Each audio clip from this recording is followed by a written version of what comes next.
Hi guys and welcome back. Today I would like to show you how to make a dark mood processing of an image in Snapseed app. Just like that. Just find your favorite image on your phone and let's make something like this into something a little bit more dark, moody and dramatic. So we get our tools, looks, this is just regular presets, nothing fancy. Let's go with tools and try to make this manually.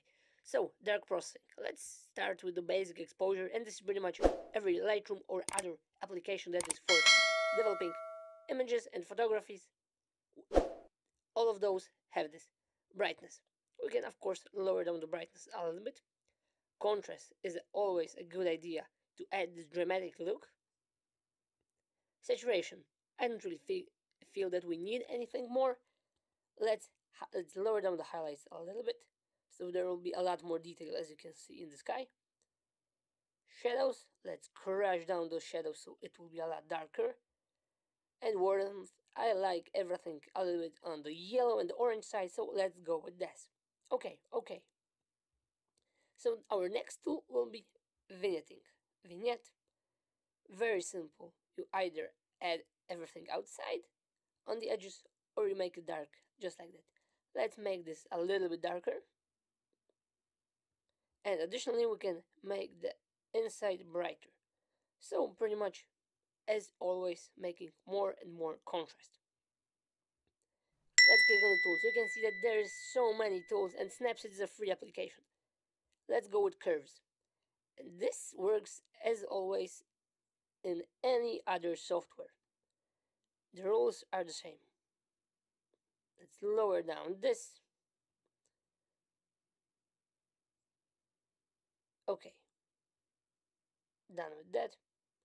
So what else can we do? The most important thing that people are really afraid to do is the brush. Let's click exposure plus 0.7. Let's just simply make something like that. Let's lower down the exposure by -3 and paint here. With your finger, nothing else.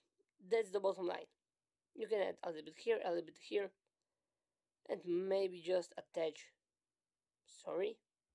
Let's remove this a little bit. And there you have it. Of course, on the 4K huge monitor, it might not be as beautiful, but on an image like that, on a cell phone, on a mobile, on a very small screen, it's everything we need. And do we really need another tool? I don't really think so. We have the healing brush. We can tonal contrast. We can add some retro vintage look. We could even add a glow effect if we really like. But does it work? This does soften the image. I like it. Let's go with this. And there you have it. There is, however, some artifacts with this blue color. This is something we can always remove.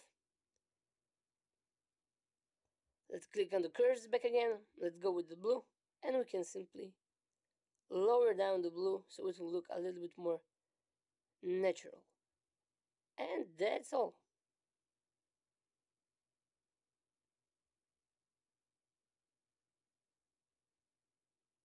Of course, the question is, what do you really want to do with that?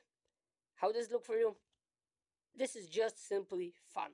You can play around, find your image, find your contrast. Just if you have 5 or 10 minutes on a rail, commuting to work, back from work, to school, wherever you are, you can just open up your image in an app like that, play on your cell phone, learn the edits, how the tools are working, because those tools are the same in pretty much every other software.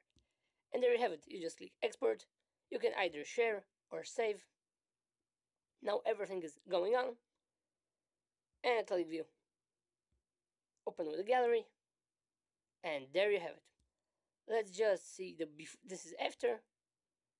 And this is the before. So 5 minutes of work and really great effect. So this is how you can do it on a mobile phone. Have fun. Hit me up what you did. And bye for now.